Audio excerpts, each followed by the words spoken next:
In the first reading today, we have an interesting situation with the prophet Isaiah.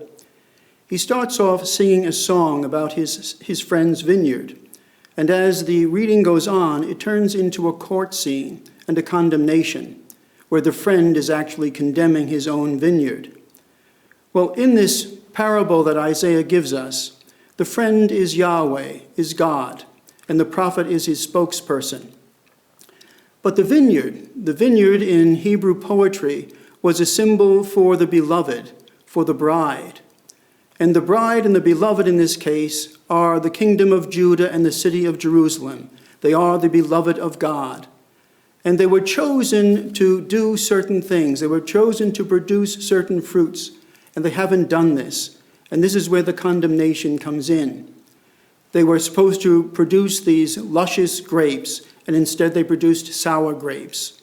They were supposed to produce justice and righteousness, but they haven't done this. But justice and righteousness aren't abstract terms.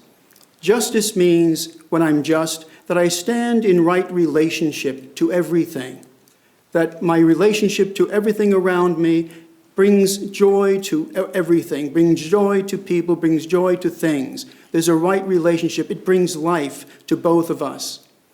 And righteousness means that my life is in right relationship with God, that because I stand in God's love and I allow God's love to pour forth towards me, that I am alive with this love. And the kingdom and the city hadn't done these things. When the prophet looks at the landscape, there's much injustice in the world and in the kingdom.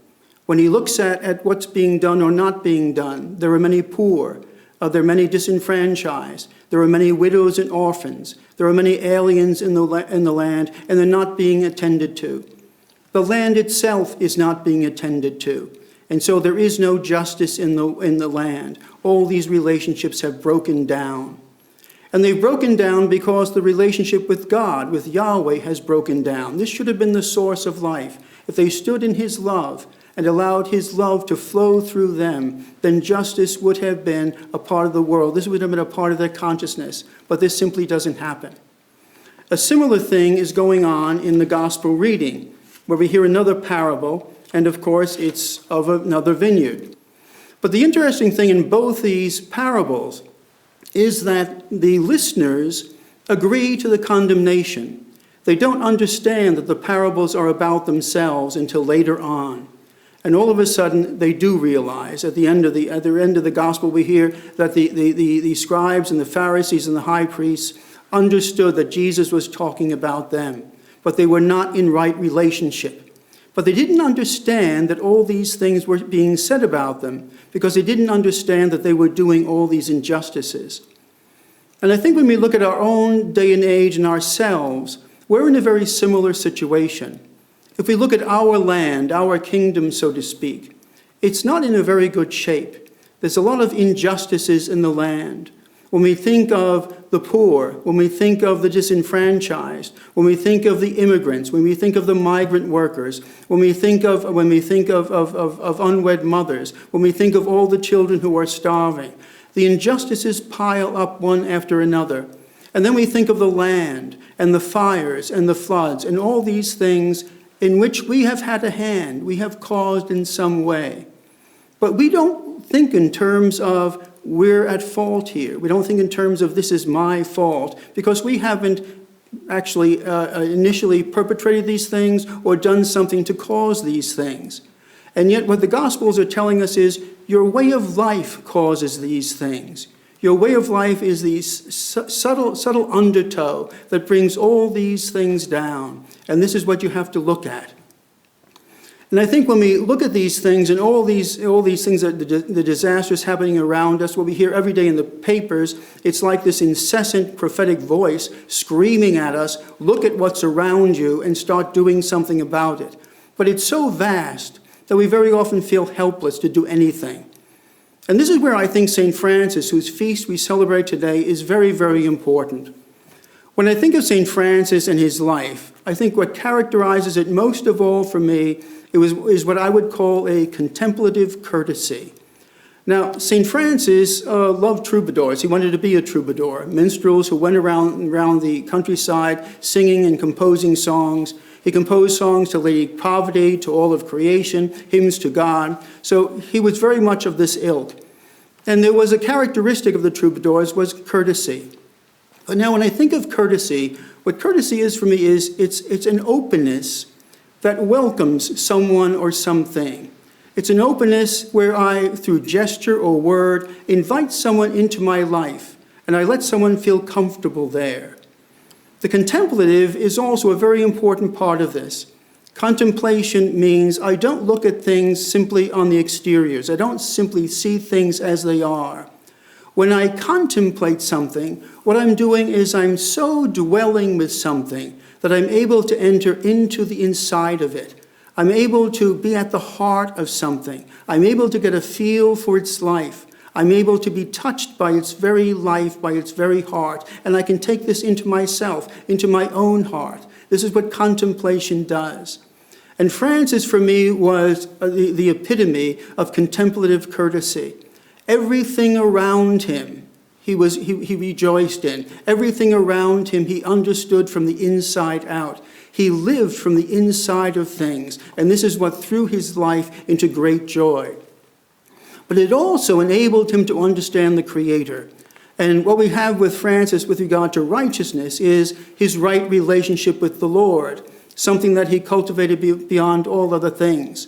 And when we see Francis receiving the stigmata, what it says is he has so gone into the life of Christ, and Christ has so entered into his life that the two of them have become almost identical. There's no difference between them. And what Francis discovered at this point is the same life that flowed through him from Jesus Christ was the same life that he was discovering in every part of creation into which he entered.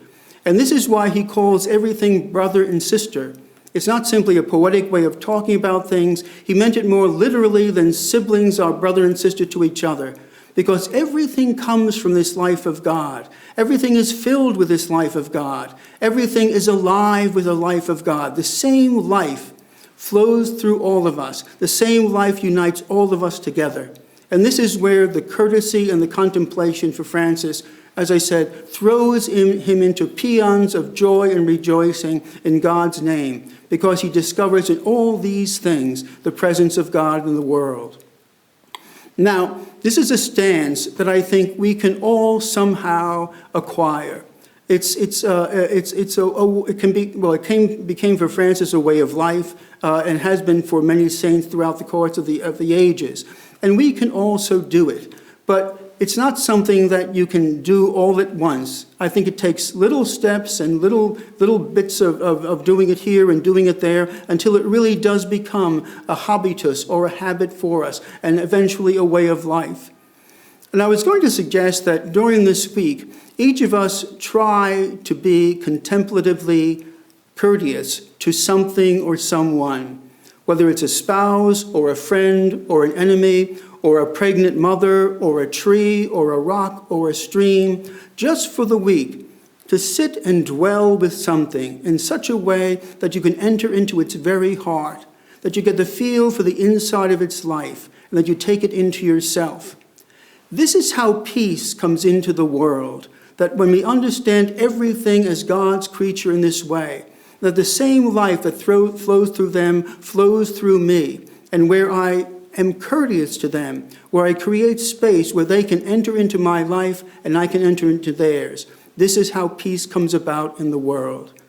So we live in disastrous times, and we see so much injustice all around us, and we wonder, how can we make a beginning? This is a small step, but just think if we all did this, just did this, and each week or each month we chose something else to be contemplatively courteous to, the world would be a much better place. This parish, around this time of year, always makes a pledge to protect creation, to protect life, and you're not here, but a couple of us are, and so in your name, we would like to take this pledge. I pledge to pray and reflect on my duty to care for God's creation and protect those who are poor and vulnerable. Learn about and educate others about causes and moral dimensions of climate change. Assess how I, as an individual, my family, parish, and school contribute to climate change by energy use, consumption, and waste. Act to change my choices and behaviors by reducing my carbon footprint, such as being a more energy-conscious consumer and less wasteful in my use of limited resources. Advocate for Catholic principles of solidarity and stewardship of God's creation in climate change discussions and decisions, especially as they impact those who are poor and vulnerable. May God give us the wisdom to do this thing, and God bless you all.